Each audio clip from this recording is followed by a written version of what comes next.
Welcome, podcast listeners. It is episode number 341 of the Freight Talk podcast. Not a Gibson week. It is just 341. Definitely not a Gibson 341.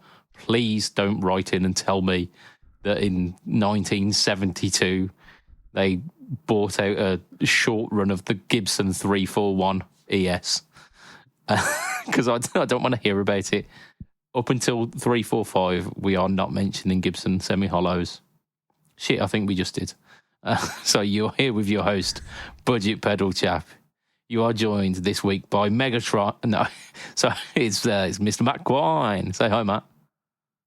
Hi, Matt. Hey, I am exactly like Ron Burgundy. I will read what is in front of me because we're on a new streaming software. We're allowed to put our own names. And Matt this week is Megatron. And if you listen out very carefully, we're just going to have a little listen. You can hear, who's that coming over the hill? It's Gorlock. It is Gorlock. Yeah, indeed. AKA the sex goblin by the sound of it. Good evening. Gorlock's purring like a kitten. Oh, there he is.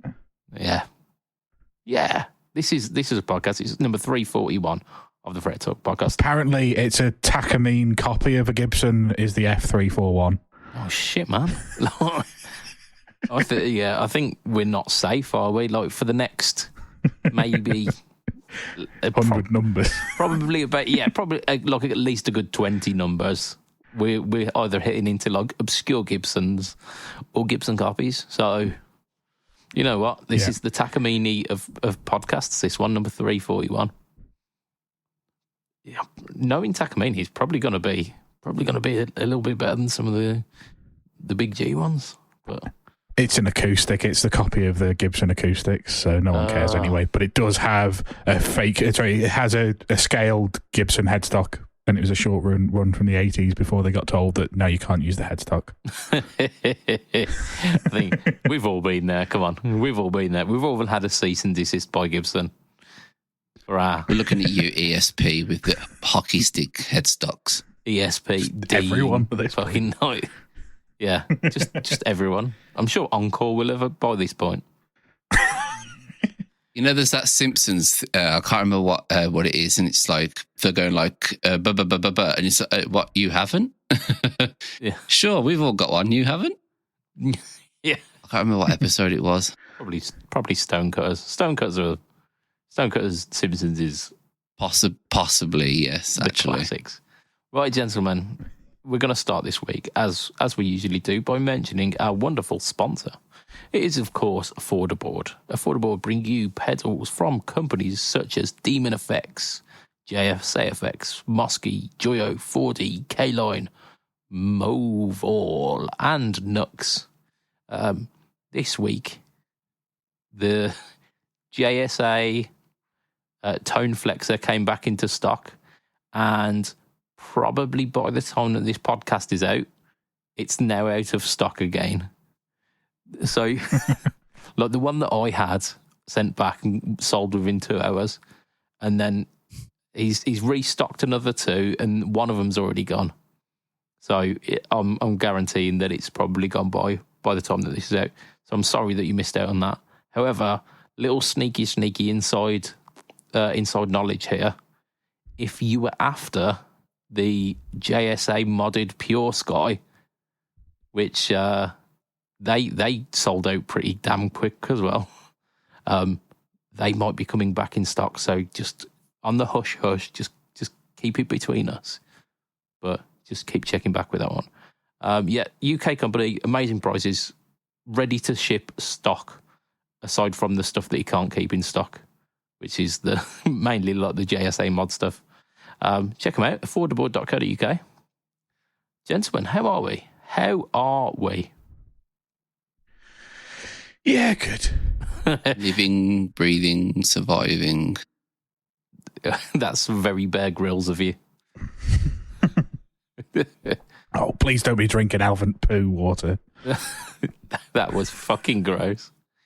Right, dude was there with like a full camera crew and shit, supplies to last him for 5 days. But like, check this out, guys. If you're really stuck in the wilderness and you find elephant shit, you can drink that shit. Don't do it, mate. Don't. Ugh. But there you go. He's probably a much richer man than me. But at what cost? At what cost? I tell you what the cost was. Drinking elephant shit was that cost. Yeah. So what we need to do as we do these podcasts, we need to do shit news of the week. Now, it would be an easy low-hanging fruit if we went for the Gibson-owned brands again this week, wouldn't it? It would be a really low-hanging fruit because for this year, I think, however many episodes we've done this year, probably about 12 by this point. I would say a good 7, 8 of those episodes, maybe more, have run with the Gibson shit news of the week or Epiphone shit news of the week. Last week we gave them a pass because we were feeling generous. This week we're going to do exactly the same thing. We're going to give them a pass because actually I think there's news. There's even shitter. Yeah, like shitter for the guitar community. And that is, I mean, this is, we're talking about low-hanging fruit. We're talking about Ed Sheeran. Like, this is, it's like beating on a child, isn't it? The person that looks like he's a few colours short of a rainbow. I mean, that's a very nice way of, like, it's a very gentle way of putting that he's a cunt. No, he seems like a really nice guy. Like all the interviews I've ever seen with him, he seems like a really, really like down to earth chap, and he's basically set his mind on doing a thing, and he's done that thing, and he's done that thing really well. So I can't put the guy down. Like, I don't listen to his music because it's not made for me. It's made for basic bitches. 17-year-old girls. I don't think it is. White trash. I think it's made for just like people who like the idea of music. Don't understand music. Yeah, they like the idea of it more than they actually like music. Oh, I love music. I listen to so many great bands and artists. Who do you listen to then? Oh, Ed Sheeran, Taylor Swift. Yeah, that was exactly what was in my head at the same time. I was like, yeah, those two. Yeah, I mean, they're equivalents, aren't they? Like, the UK has got Ed Sheeran, the US has got Taylor Swift. And it's fine. Yeah. Like, it's the kind of person that you meet and they go, yeah, I listen to all types of music. You go, oh, cool, yeah, what's your favourite Belgian black metal band? And then they slowly walk away. You go, what, you don't listen to German black metal or folkish symphonic metal? Yeah. Like, what's your opinions on like the Swedish black metal movement of the 90s? Like just rattle off some of your favourite like deep hardcore trance artists. Go, no. I mean, I listen to what's on the radio, and I pretty much like it all. So you like pop then? Yeah. So you like Caline? Yeah, you like pop. It's okay. Like that's a choice. You can go with that. That's not a problem. Just don't come at me saying right choice. Just don't come at me saying you like all types of music, because actually, there's a very narrow band of stuff that you like. Yeah. You like the specific things that your radio station tells you to like. Yeah, that's okay. Like some people, music's not for them, is it? Like some people find you don't know a radio station exists other than Radio 1 or Capital FM. Yeah. You're feeling spicy. You deviate from Radio 1 and you go on to Capital. Oh, I'm feeling a bit risky today. That's fine. Like it is absolutely fine if that is if that's your take on music and that's what you want to do. We're not your kind of people, I don't think. I've not listened to like a radio station like willingly for probably 10 years. I don't think I have. Yeah. Like, I've elected to put a radio on in about 10 years, and I don't feel bad about that. I'm fine with it. You don't feel like you're missing out on the output of the chart music? No, I really don't. I mean, yeah. I listen to. I can tell you're not. I mean, I listen to a radio station of sorts because I listen to the same 10 albums that I've listened to for the past 30 years of my life. But it's my choice. Got a Spotify playlist that is like, I don't know, 400, 500 songs downloaded on my phone. And I have other playlists, but they're not downloaded to my phone. Yeah. And the signal isn't great. So I play those same 400-ish songs on repeat for the rest of time. And do you know what? I'll be happy about that. Yeah. If they were physical records, it's my own curated. Yeah. If they were like vinyl records, they would be wearing out by this point. Like they wouldn't play so well because like the vinyl will have worn away. Yeah. The vinyl disc would be warped. Yeah. It's one of those, isn't it? It's one of those where you'd be kind of looking to get a replacement for a couple of these albums because I've played this one a little too much. Ironically, I own about half the albums that are in there on vinyl and listen to them on vinyl occasionally instead of on Spotify. To get that that mix. Yeah. Well, you get there's definitely a better quality listening to stuff, even through cheap vinyl speakers, like cheap speakers through your vinyl, than it is the compressed stuff that you get out of Spotify played through the £40 headphones that I've got. Yeah, absolutely. And I find it's more of an experience. It's more of an event when you whip out the vinyl because you get the vinyl out of its sleeve really meticulously and like gently place it onto the turntable, and then you have to like gently move the needle over through. Yeah, and then while you're there, you take a little moment to like flick through the sleeve and have a look at the artwork and like really kind of get lost in the experience of enjoying the music. Whereas Spotify is 4 thumb movements away from happening at any given point, isn't it? Done. You're there. Yeah. There's no pomp and circumstance behind that. It's not an event. It's something that fills in the blank spaces in life. So, yeah. That's drugs, isn't it? I mean, for some it is, yeah. Like for a lot of the people whose music we're listening to, that's how they do that, yeah. Yeah. But we were mentioning Ed Sheeran. we moved away from that. You might get a vibe that we're not too enthusiastic about Ed Sheeran. Well, right, so what's he done? So like to be shitting it, like I assume we're not talking about a new album if he's released one of them, or no, we're just talking about Ed Sheeran. We've decided to pick on him this week. So he's the shit news. Yeah. No, so about 2 years ago, he announced that he was doing a collaboration with Loudon Guitars. Like they're an Irish brand, I think, and they're like a small, like a smaller operation, and he wanted to get a lot. He did a song about that, didn't he? He played a fiddle in the Irish brand.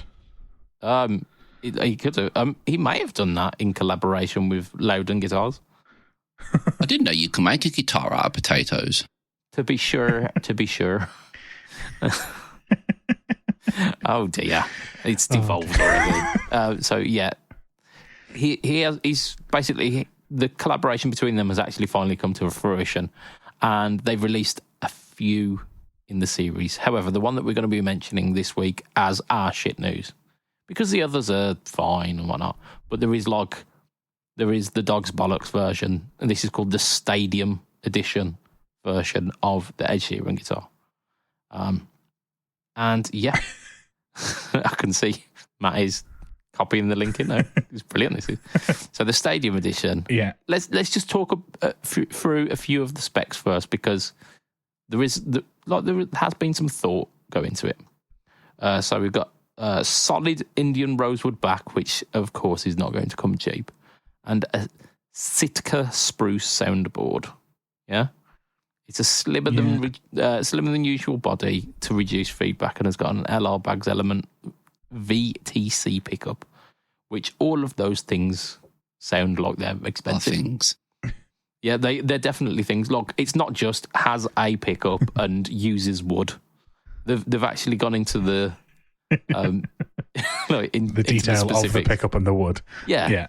They're handcrafted guitars as well, and apparently they've gone even to the point where they're using like traditional Japanese tools to craft the wood. Are the what? Japanese supposed to be famed for making their stupidly expensive Ed Sheeran stadium guitars? No, but they are like Japanese quality tools tend to be like very fastidious. So it's like kitchen knives, yes, where if you stick Japanese on it, it must be more expensive. Oh yeah, absolutely. I'm almost certain that was what's happened. But yeah, so they've even gone into the detail of the type of tool that is being used to make this thing. All of that. Is that the same type of tool that is going to buy the guitar? Well, I don't know who this is for, I'll be honest. So the Stadium Edition is a replica of the personal guitar that he used on the Mathematics tour, which was his most recent one, which was like a compilation tour of all of the albums, because obviously like the symbols are like plus, minus, square root, divides, indices, brackets. Subtract. Yeah. I don't know how many albums he's done, but I'm pretty sure like one of them might have been the quadratic formula.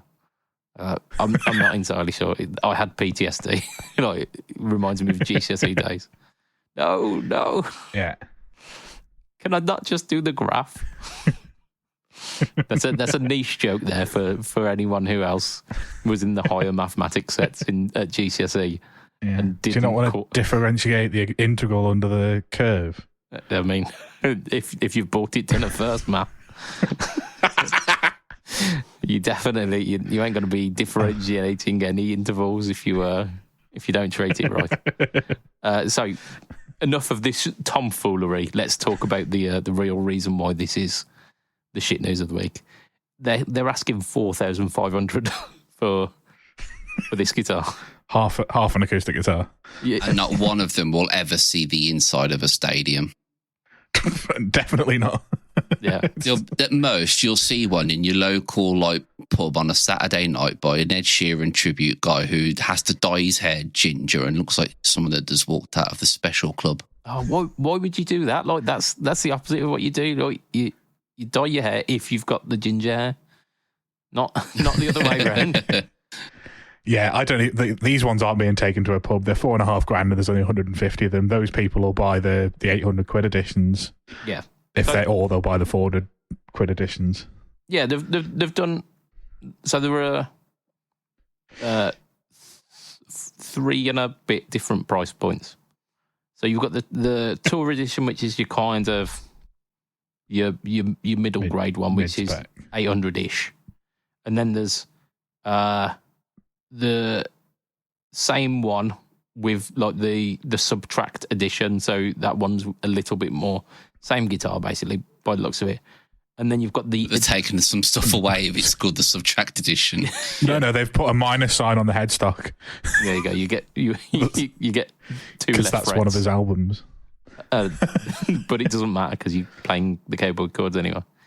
And then you've got the Edition W, which is basically like 400-ish quid.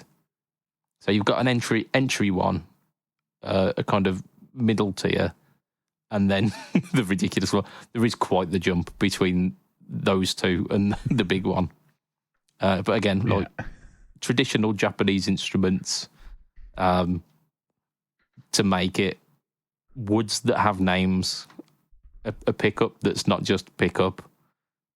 Like it checks, doesn't it? But yeah. Like the kind still of stupid, isn't it? It is like the reason the Taylor ones. What was it? Taylor or Martin that he did? No, it was Martin. There's the Martin LX1E. LX1E. Yeah, so because it was Taylor Swift who's got the Taylor. That makes sense. Yeah, that makes sense. So the reason why they were quite popular is because they were like very affordable, weren't they? They were like 500-ish quid. So the guitar that he used was the cheapest Martin that was in the range that was a full-size guitar. So it wasn't the equivalent of the Baby Taylor. It was the next one up. It was basically the smallest body, cheapest guitar that Martin did. Yeah. And that was the LX1E. Well, with a pickup, I should say. And then he put his name to it and added 50 quid onto the price tag.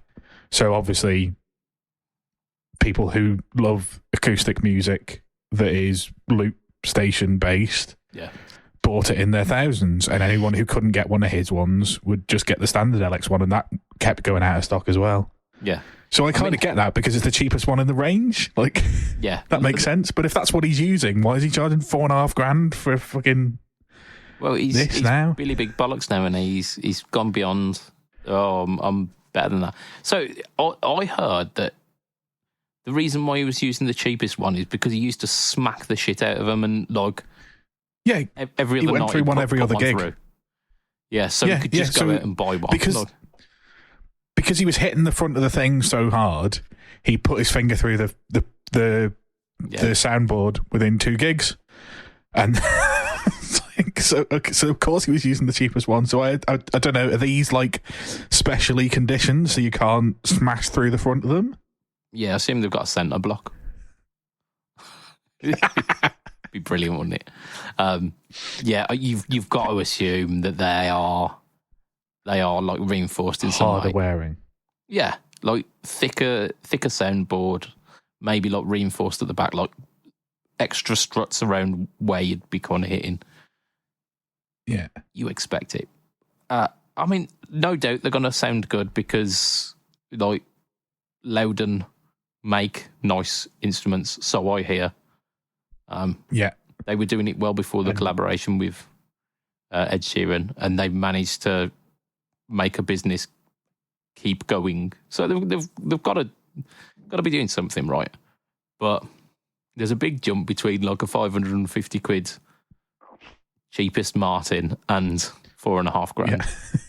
And like no shade to the guy, but it's about 5 years since Ed Sheeran was on the top of his game. Like, he's still going out there, he's still touring, he's still selling out stadiums.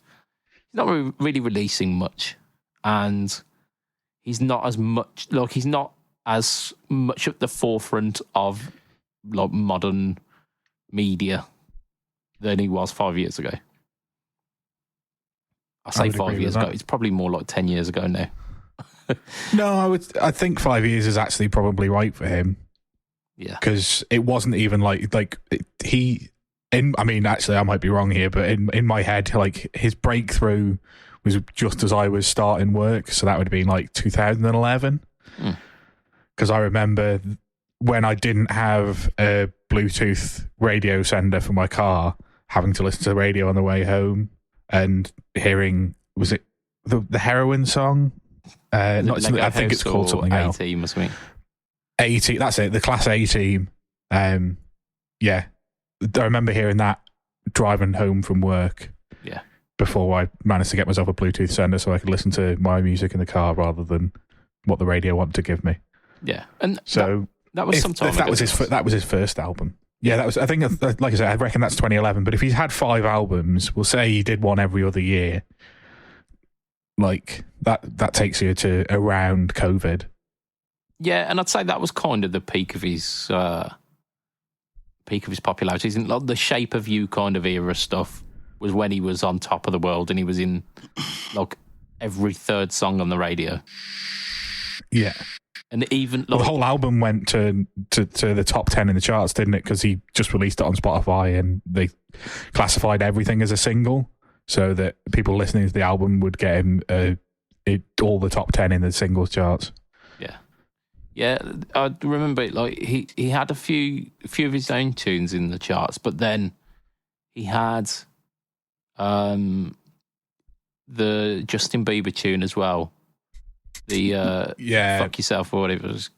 Love. Yeah, you can go and love yourself. Yeah, and look, that was his written song as well. Yeah. So he was he was part of pretty much everything that was going on in the charts at that point. So this was like... Yeah, so... Yeah. Shape of You was 2017, which I think was around that same time. Yeah. Which would, make sense. Because for the last, 2 years, he's been in court telling people that he hasn't been stealing their songs and then quietly adding them to the songwriting credits on his different software or whatever it is. Yeah. Well, apparently all his songs are pretty much in the same key, and you can play them with just all the same 3 chords, which is, really creative, isn't it? I think you could say that about most artists. Yeah, I mean... most pop artists. What, there are only 24 basic chords anyway. There's going to be some overlap. But yeah. There's only 12 if you play them with a fucking fifth and nothing else. Yeah. Yeah, if you just play the real basic, you've got 12 choices. And I can tell you, you can't play all 12 in one song. It ain't working too well. I mean, not unless it's some sort of math rock. Yeah, like Dream Theater probably Dream Theater. But generally speaking, you tend to avoid trying to use 12 chords all at once. So yeah, Ed Sheeran has released a guitar that seems ridiculously expensive. Seems so expensive that people may not buy it, but people will buy it. As a kind of side note to this as well, and there weren't any news on this, so I'm kind of spitballing this one from my memory. But he's also released a looper. There was a looper released this week, kind of alongside this, and he's done 2 versions. There's one that looks like a full-on multi-effects unit, which is $1,500 or something. And then you've got basically a 2-button looper, which is about £200. Right. I don't know. Gak emailed me about it today, and my immediate response was to delete the email rather than read it. There is a 2-button response. There's a 2-button one, and I'm just opening up my deleted emails. 2-button one is £300. Yeah, and I think they chose not to tell me about the 5-button one that's $1,500. Yeah, if you're asking, it's too much, basically. Yeah. So, yeah, this has been a guitar releasey week for Ed Sheeran. None of it interests us in the slightest. But I'll be honest, I don't think anyone was expecting us to be singing the praise of Ed Sheeran's guitar products. So, tis what it is. Are we not known as massive Ed Sheeran fans in the community? I mean, we are Fret Talk, and as far as I'm aware, Ed Sheeran's guitars do have frets. So, yes, I've seen the meme. 3 frets, right? Yeah, the Ed Sheeran signature. To be fair, that looks like a wicked Telecaster. But yes. So, gentlemen, we'll talk about what we've been up to this week, because it's got to be better than Ed Sheeran. Who wants to start us off? What are we saying? Megatron. Well, I think Josh is. Go on, I can do it then. I've not really done anything exciting. I had a practice last night. Is it? Yeah, it's Thursday today, isn't it? So yeah, just adding. Well, basically, our keyboard players got back from touring the world, and we've got a gig. Not this Saturday, but the Saturday after, and we haven't played together in 4 months, so definitely need to go over some stuff. And there's a couple of songs that we added 2 weeks before our last gig, and we went over them in this, and we're all right, well, we'll go away and learn them again, because they clearly hadn't settled in the memory, and they haven't then been played for a while. So yeah, just a case of we got to practice, and it was all just trying to remember stuff. So a lot of playing at home in the next week, because I'll need to be able to remember songs that I sort of played once and then immediately didn't play again for 4 months, which is not how I go about learning songs. I tend to if I play them regularly, they eventually sit in my brain, and these ones I clearly didn't. Yeah. So yeah, got that, and then our gig in the UK is in a month's time, or 5 weeks, 6 weeks time, something like that. And we've got to get all our gear pat tested. And we found somebody locally who'll pat test it all for free because we know him. But that means that I have to build the pedal board. So do you remember I bought a pedal board off Marcus? Yeah. Yes. Because I didn't get my 10% finder's fee yet. Well, so I fucked up on some dimensions, had to send it back to him. He then fixed it and sent it back to me because I gave him wrong dimensions. So he built it to what I told him to, and then it didn't work for the power supplies that I have. So sent it back to him. He's fixed it. I've taken it out of the box and gone, yes, the power supplies now fit. And it's lived next to my front door for probably 2.5 months. But what I really need to do is build the board because all I've done is swap the M5 out for the HX1 and and use my old board. And I need, because I don't know whether I'm going to use the Vox or the studio vintage for the gig. I'll get them both pat tested, but that means I need to build the board for both and have it all pat tested depending on which one I use, because they'll have to put labels on the power supplies, and I'll need to show that apparently you now need to show that the pedals on the board are the same pedals according to the venue. I'm like, how do you even know what a pedal board is? You're a fucking hotel. But yeah, so they're like, yeah, we'll need to see that, everything. So I don't know whether he's putting stickers on the bottom of the pedals or what. I know it's going on the power supply and on the amp. But yeah, I basically need to have the gear how it's going to be when we do that gig, because the hotel is very up on it. It's like, you've got to be pat tested, you've got to have PLI, you've got to have this, you've got to have that.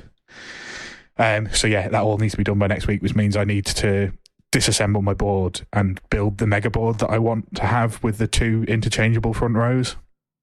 That is some going. And I'm hyped for that, but the process of actually doing the building, I've been putting off because I just can't be bothered. Yeah, I think there are two types of people in the world, aren't there? There are people who get really fastidious and precise about building a pedal board, and will spend months and months planning shit out, and then will take massive delight in putting it in the perfect right place and making sure that everything is just so. And then there's us. who pedals slightly on the wonk. Yeah, in our mind, our minds are thinking the same thing. We're going to make this brilliant pedal board, but then we don't want to put that almost kind of the kind of patience and dedication that a watchmaker would have when making something, or someone who does woodworking and has to slowly shape it. We're not those people. Yeah. We're the kind of people. We're Homer Spice Rack people. And the worst thing is, the first time it arrived, I built the board, so I literally ripped all the pedals off my pedal. I think this is why I want to avoid it. Is I pulled all the pedals off my pedal board, got everything on the top, everything perfect, flipped it over to put the power supply in, and realised I'd made a fucking mistake, and now. So I'm avoiding it because I'm worried about I'm worried that I've still not fixed it, even though that I've already taken the thing out and put this power supply in, so I know it fits the power supply now, and I know it'll work, and I know it'll just be fine. But that thing in my head's going, but you'll get to this stage and then you'll fuck this up as well. So I'm just like, nah, the pedal board I've got now works, and it's not got all the pedals I want on it, and it's not it's not interchangeable. And I don't, because I'm going split between the Vox and the Marshall sound, or because the SV20 is very kind of Marshall-y, and then the Hughes and Kettner, which they'll also use with the same one for the Marshall, is not 100% Marshall-y voice, but it's not the Vox, and it doesn't need specific. It will take the Messiah and let you shape to what you want the Messiah to sound like, rather than forcing you to shape it to the Vox's EQ, which is what the Vox does with it. Yeah. So I'll end up with the same setting for most of my drive pedals for Vox and for the Marshall and for the using Kettner. So like I want to do all that, but it means that my pedal board at the moment is built for using all of them, which means I don't have my Brexit on my Vox board because I've got things that would work well with the other stuff that, yeah, I want to get everything, and I've got it in my mind, and I've got written down what I want, and I know it all fits, and I just need to sit down and do it, and I won't, but I have to now. Yeah. It's like these bass strings that are sat behind me somewhere. Yeah. And I'm having the same sort of issue because now, like, my board has stayed the same for like a good year and a half now, and I'm slowly starting to kind of like add more and more pedals, turning it into like a hybrid board. And I'm like, I've got a bigger pedal board, but I spent so long sorting this one out. I'm like, I really don't want to now have to like sort out a whole brand new board again. And I'm just like, oh man. Yeah. Because I'm running out of space now, and I've just bought a kill switch that I've put on my pedal board. I'm like, shit, I can't fit it on. I've just bought it for this and I can't fit it. And I'm like, oh fuck.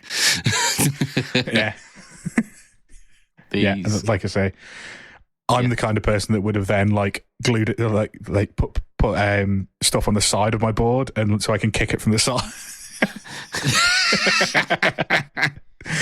I mean, you might be onto something there. That's not a no. I saw that look on Josh's face. That is definitely not a no. Yeah, and I mean, I don't know how I'm going to make a kill switch work, put it on the side of the board, but I'll figure out a way. But like, like you're talking to the person who, before I had the pedal train, I added another pedal and I didn't have space to add the pedal, so I decided that my clean boost was now an always on pedal and put it underneath the pedal board. Yeah. Because why not? Why not? Yeah. Right, gentlemen. We spared Gibson the wrath of being the shit news of the week, but they are going to be runner-up shit news this week. Because I posted on Instagram a story about a Gibson-related release this week, and it got so much traction. It got so many people up in arms, and for good reason. So let's talk about it. Epiphone.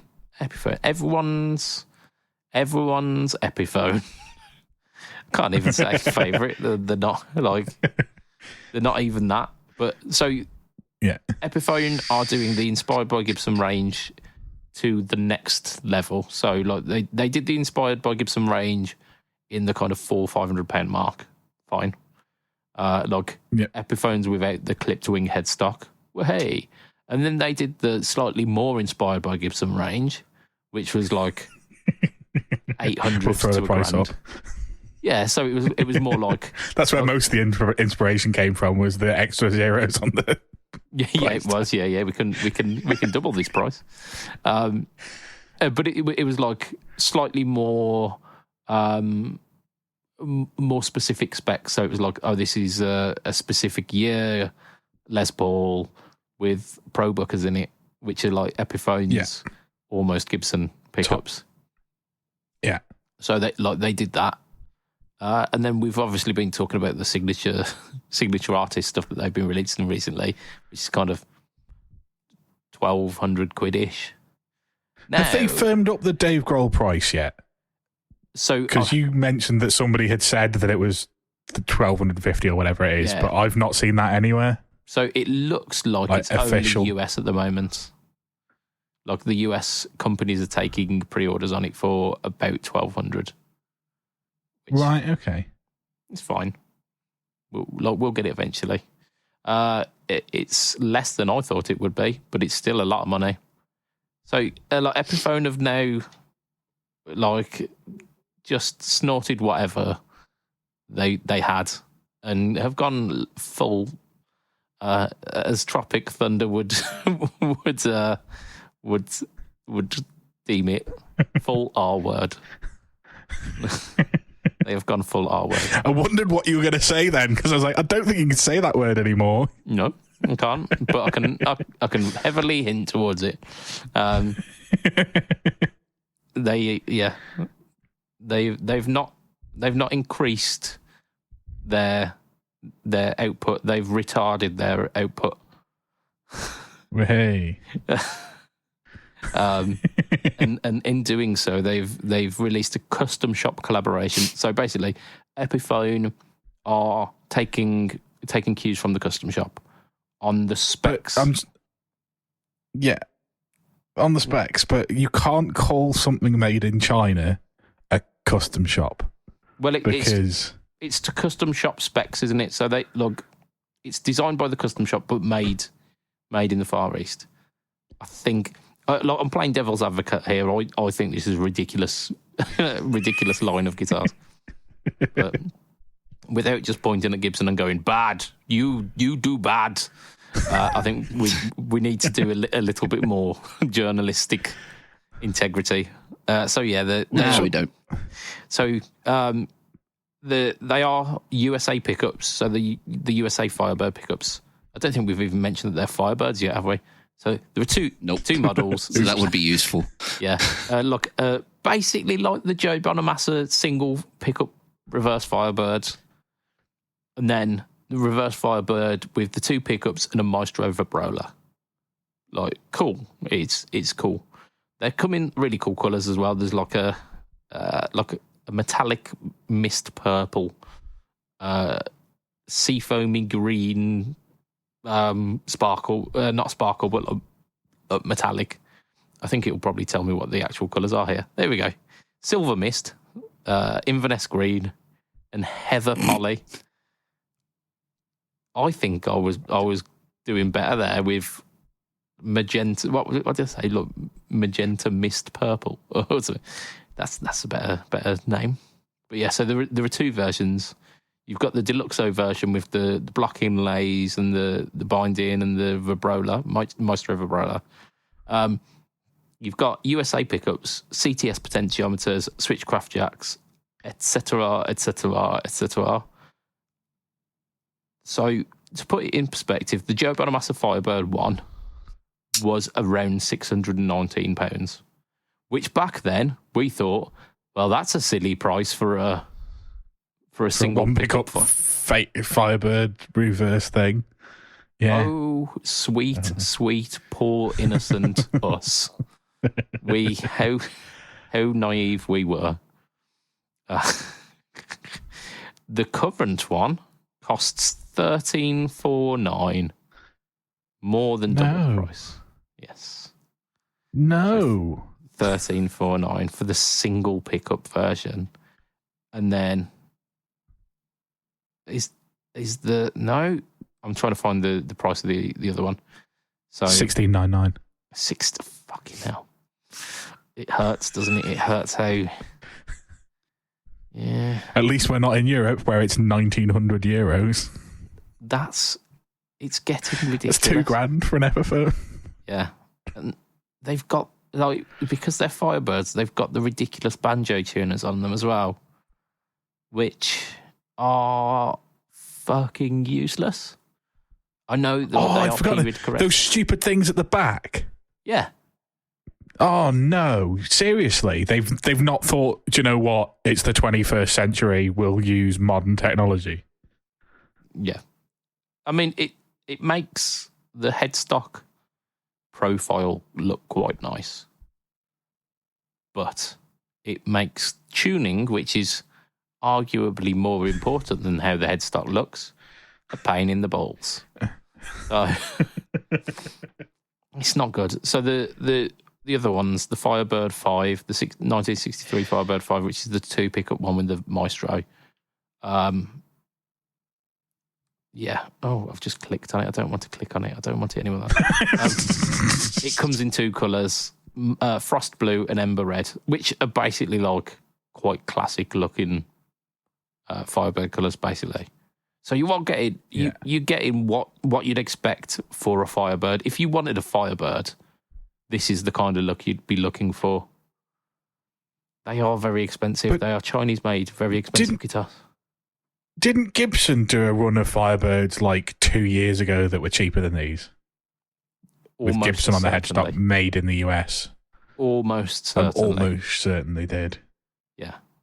So these are, I mean, aside from the country of manufacture, you're probably talking very similar in terms of specs, like the Gibson pickups, the CTS pots, etc.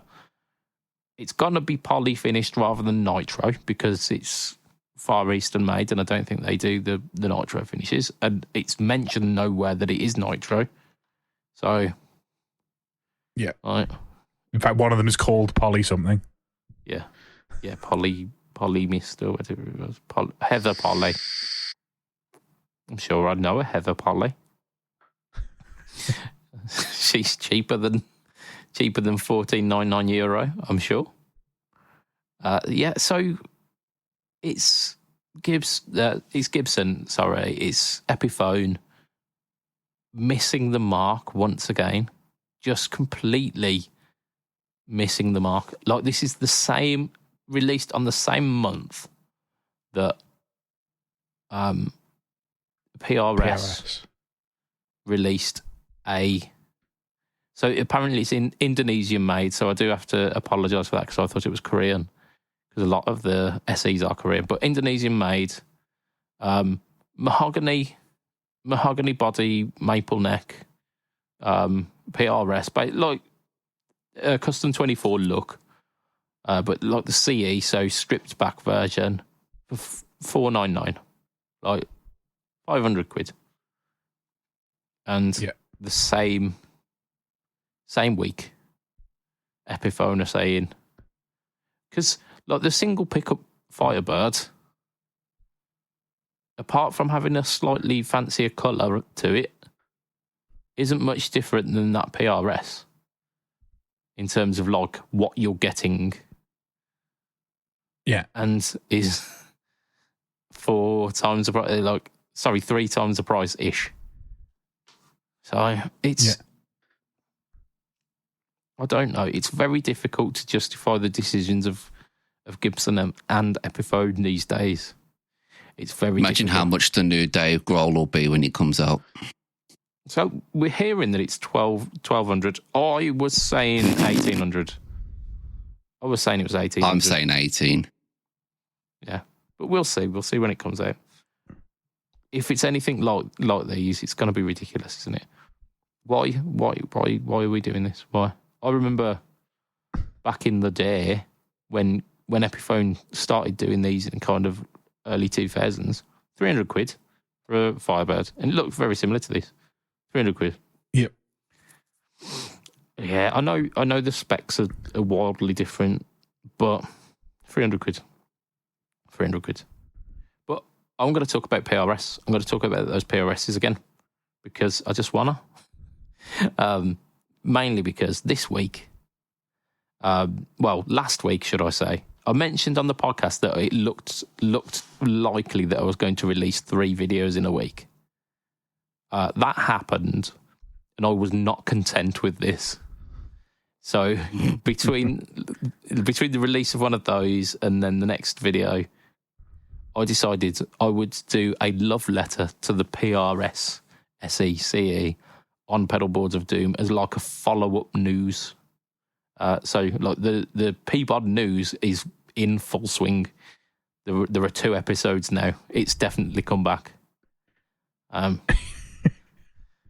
We'll brush over the fact that there was a little bit of a backlash in the Pedalboards of Doom group from some people. Little bit, yeah. I mean, the comments are now turned off on that post. But largely... Wow. Yeah, I know, yeah.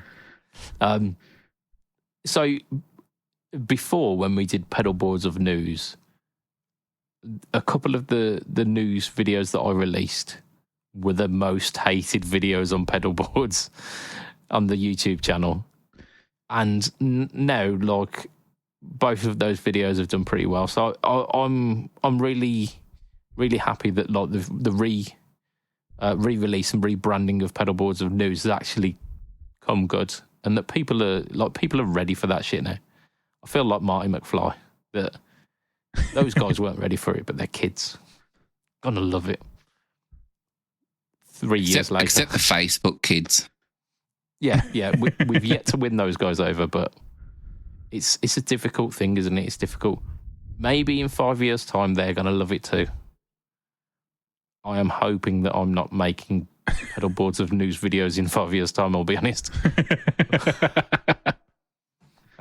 But no, honestly, I did it because I really thought that this guitar was like, it was heralding in a change in the market, that now that like one of the big companies are doing a guitar at a very reasonable price, that the others might take heed at this and go, shit, we're missing a trick here, and start to follow. But we'll have to see that, and which is why I decided to title the video "The Most Important Guitar Release This Year," because like we're only in February, and like the DG's not officially released yet, and I don't think, like, aside from it being quite popular, I don't think it's actually changing much. I don't think it's like groundbreaking. Whereas I think one of the big companies releasing a guitar like sub 500 in a market where we're getting £1,300 to £1,600 Epiphones it's them. It's PRS staring Epiphone in the eye and going, "Your move." Basically, it's checkmate. Yeah, it's like a personal attack, I think, and I'm here for it because it's what they need. Mm-hmm.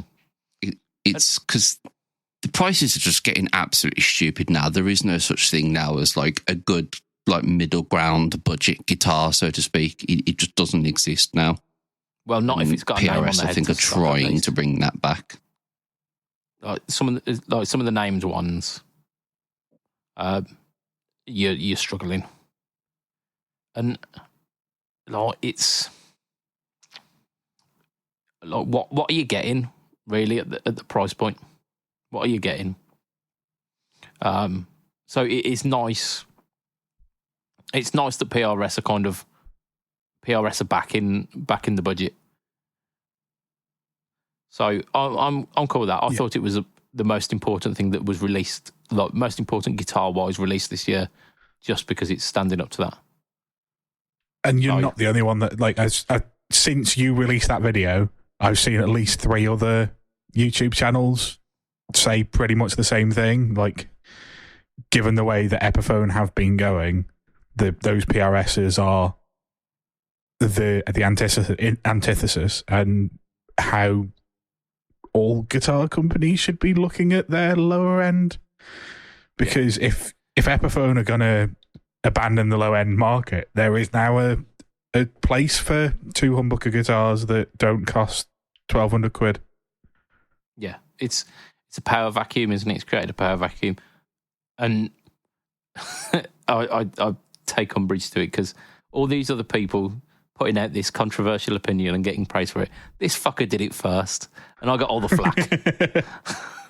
Yeah, but hey, like it was worth it because I felt it was important. And actually, in the comments in that video, there's been so many lovely discussions with people just going, like here's the reasons why I don't agree, or like this is, I agree with you because of this, and this. So it's really sparked some good opinions. So I'm really glad that I put the effort in and made that video about that guitar, because it's really solidified the pedal boards of news back into the roster of videos that we're going to release. So I think we're going to be making that a semi-regular thing.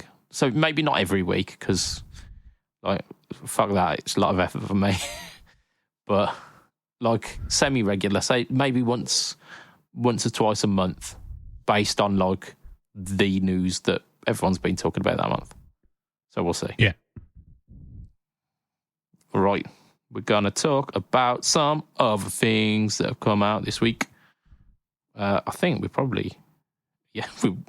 going to talk about one final thing that's come out this week, because we don't need to do what you two have been up to. I mean, I've done a little bit, because I've talked about the old I suppose you have. videos, haven't I?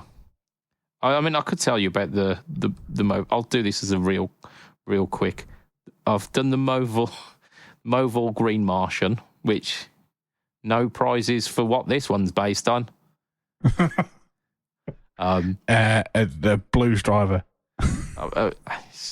Not terribly far off. So it's based on the Turbo Tube Screamer, which is like a 4-mode Tube Screamer. It's good. It's a Tube Screamer. I love Tube Screamers, so of course I'm going to love it. I think I like the standard Tube Screamer mode in it the most. Like the other 3 modes are fine, but I like a Tube Screamer. What can I say? I like a Tube Screamer. I tell you what, we're going to save some of Josh's stuff for the page, because you've got some like behind the scenes editing stuff that we're going to talk about. That's all right. Yes, that is fine. Because we've got one final little bit of news. It's definitely not the Strandberg Bowden's Essentials, because Lee's not here, so we can get away with not reporting on it again for the 3rd week on the trot. We're going to talk about the Chris Rocha Electromatic Broadcaster Junior Limited Edition. That's a lot of words, isn't it? It's by Gretsch, by the way. I forgot that one. That's kind of important. Chris Rocha. We all know that guy. Chris. Smile and nod. See Buddy. See Dog. Chris Rocha. Apparently he's a worship musician, so there's a reason why we don't know him. Because we're all going to hell. So yeah, Chris Rocha, electromatic broadcaster. It looks a lot like a white penguin, a little bit. Yes. They don't have the F-holes, but basically like kind of Les Paul shaped. The white penguin has the gold accoutrements, and this has it's very blingy, isn't it? It's the Gretsch kind of bling. Yeah. White on gold. It's got pickups that have got a name, like actual proper pickups. What do they call them? They're filtertrons. They act like the proper filters, high sensitive filtertrons, apparently. Which, they're proper filtertrons. Like proper ones. And the Bigglesby as well is a real proper Bigglesby. Yeah, is it a B70?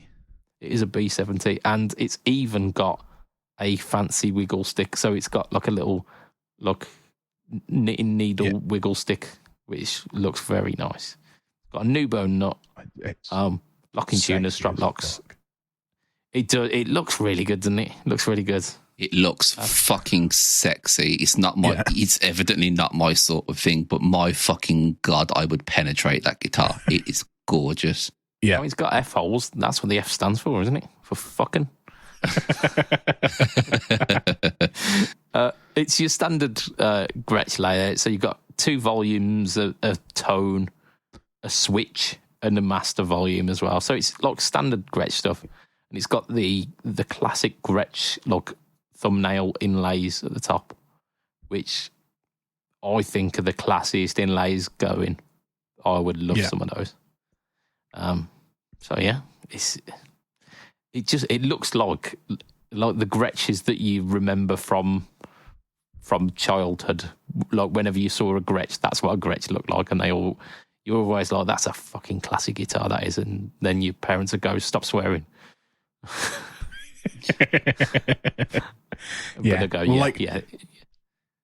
When I think about Gretsch, I think about a massive hollow-bodied orange. I don't know who that is. That a Chet Atkins? Is that what that is? Yeah, Chet Atkins. The massive, yeah. So I think about one of those, or I think about the White Falcon or the White Penguin. Yeah, you think Frusciante with the White Falcon. Yeah. Yeah. And it's got the look. And I ripped into it a little bit today on Instagram saying it's a Chinese-made instrument, and the US price is $12.99, which seems a little high for a Chinese one. But then you pointed out that actually the conversion rate works in our favour on this one. So it ends up being, and GAC are doing a deal on it. Are they already? Yeah. So officially it's $11.49, but it's already down to $9.79 on GAC's website. Yeah, Toman are doing it at $9.90, which again is good. Yeah. Yeah. So and it's not only that. Like, I know we slagged Gibson, and I've said I'd never pay $1,000 for a Chinese guitar, and I probably won't buy one. But if he was ever tempted. Well, I mean, this is the first Chinese guitar that's ever tempted me. But like, the things that are going for this are they're actual Filtertrons, so it's not like if Gibson put 490R and a 490T in an Epiphone, I wouldn't be more likely to buy it, because if I bought a Gibson with those in, I'd swap them out. Yeah. Whereas the shit ones. a Gretsch with Filtertrons that aren't even the cheapest level of Filtertron, they're the highly sensitive Filtertrons. So that's going for it. It's got a treble bleed circuit on the master volume, which doesn't come as standard in this range, in the electric range. It's got a proper, not a licensed Bigsby, it's a proper Bigsby Graphtec nut. Yeah. It's got actual locking tuners, not just off the shelf standard tuners. Like, there is a reason why this is £300 more than the Electromatic version of it, and it's actually not. Like, you can some of the finishes for the Broadcaster are up to like £50 away from this, and you're getting a lot more if you get this. And it comes with strap locks as standard as well, so it's not like I know a lot of the Gretschers now do it's the screw strap locks rather than like a shallow or anything like that. But again, like, it's a more secure way of holding the guitar on than your standard buttons that come on most guitars. Strap lock's a strap lock, isn't it? Like, it's a good feature, and yeah, I think if you think about the Epiphones that we mentioned earlier, they're doing a similar thing where they're adding like the pickups, and they're adding like the extra little bits, but then they're having the gall to charge nigh on $1,600 for it. Yeah, and this is over $1,600 for the wiggle stick one. Yeah, so that's the difference, isn't it? Actually, this is probably. Yeah, and I get it. And 4 years ago, this would have been $750, and I'd have probably had one, because I'm getting a bonus at the end of this month. I'm getting a bonus just looking at this, I can tell you. But like, genuinely, I'm like, I don't know. I just bought a guitar. I've just bought a hollow body with 2 humbuckers in it. Yeah. So don't really need a hollow body with 2 humbuckers in it, but fuck me, that is a sexy guitar. And for the one song that I would use the Bigsby for, that would be incredible. I mean, you might be tempted to throw Wicked Game into the set with this, wouldn't you? Yeah. You'd be like, come on, guys, I've got the guitar. Let's let it live up to its potential here. Come on, let's do the song. Oh, yeah. Definitely wouldn't be living up to its potential if I played it. Don't get me wrong. Like, I'm not going to be like bashing out worship riffs or bashing out fucking. I assume this is aimed at the country market, I guess. I don't really know. Like, isn't it just like a souped up Telecaster or anything with Filtertrons in? So I mean, guess that's what. It's worship guitar, so it'll be basically Coldplay, won't it? But don't forget, like, you need to have a Strymon to be a worship player. So yeah, this guy. That's fine. I'm sure there's a Strymon setting on an HX1. Yeah. So like, this guy will blatantly have 3 Strymons underfoot when he like. Yeah. He's what's this, like, Grammy award winning. Yeah. So I think the article that I saw was like 5-time Grammy award winning Chris Rocha. Who knows? Yeah, I really don't know. And is there a market for worship music getting Grammys? Like, do you vote in your local church? I think it might be like... I don't know. It might be like the JSA Grammys or something. It's like the worship Grammys. I don't know. I don't know if it bleeds through into mainstream, but there's got to be like... But yeah, a bit like the Lifetime Achievement Award. Like, is a bit of a cop-out. They might have like Best Worship Artist of the Year. I don't know. Yeah. And the winner of Lifetime Achievement Award goes to Jesus for dying on the cross at 33. For the 700th year, sorry, for the 2014th year in a row. That's it, yeah. Right, so gentlemen, on that blasphemous note, I reckon it's the time to wrap up. We are all going to hell. Oh, like, absolutely standard. We are going, full on express tickets there. We're not even getting like passenger class. We're at least getting business class to hell. But yeah. Right. So we extend a thank you to our listeners, you guys who've made it this far, especially if you are particularly JSA inclined, and just sorry for the... If you're a Bible basher. Sorry for the blaspheming. It's all in jest. Yeah. We're going to extend a super sexy thank you to our Patreon backers for as little as $2 a month. You can be part of that exclusive crew because, why would you not want to be? And if you don't join this by I don't know, let's set a date, like May. If you don't join the Patreon by May, we will expose our nipples. We won't May stop. the fourth be with you. Yeah. If this is your first time here, just go back a few episodes and check out why this is a running joke, and we're not just threatening to expose our nipples. So we're not Christian Horner. Who? He was cleared today. I know. He's the Red Bull chief exec who definitely didn't do any sexual harassment. Definitely not. Oh, okay. And he's got a Spice Girl on, as his wife. Really? Which one? He does. Jerry. Halliwell. Jerry Halliwell. Okay. Yeah. Tidy. She's now the F1. I suppose she won't be on the pay anymore now that they've got a budget cap. But I'm sure they accidentally paid her a bit of money at some point. Yeah. I mean, this is all speculation, and any like allegations that are made here can be pointed towards Matt, because they are not part of the Friends Talk podcast. Absolutely. Come at me at heel_MattQ on Twitter. Indeed. But before we do that, we have to actually That's mention... the perfect way to shout yourself out. It is. Come at me. Perfect plug. Our Patreon backers for $2 a month get a shout out every week, and I would be remiss if I didn't mention Mr. Adam Yeomans of DemonFX, the trifecta of Erector, huge erection, Mike Oxlong, Gary Way. we've got Mr. Ben Fletcher, Fletcher Pickups. We've got Mr. Brian Garrett of the Tone Series podcast, the Second Buttons podcast, the Off the Rails podcast.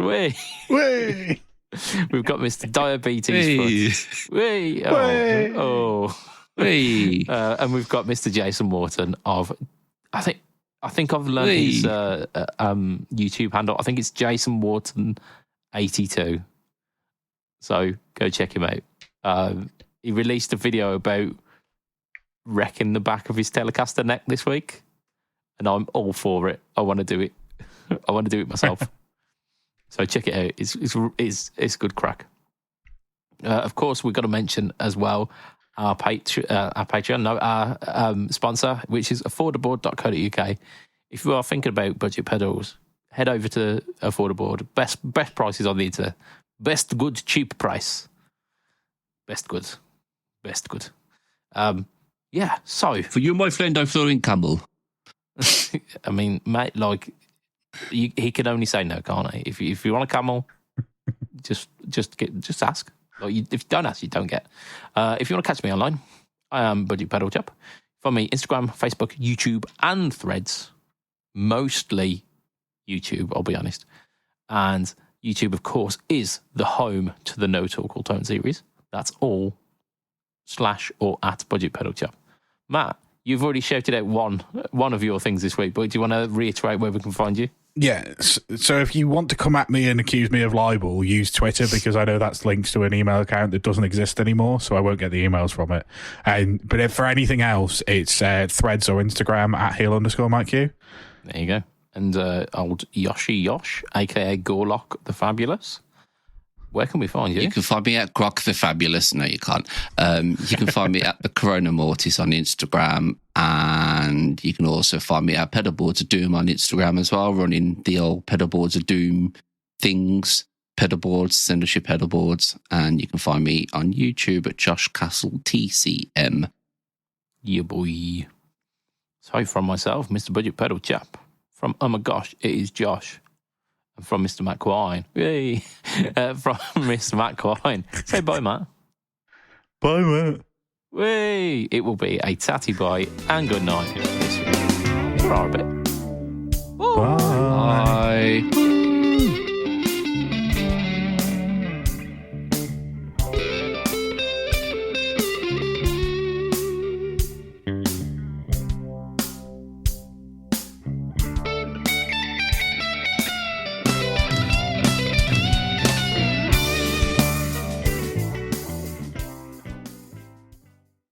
Who hides in the bathroom at parties? Me.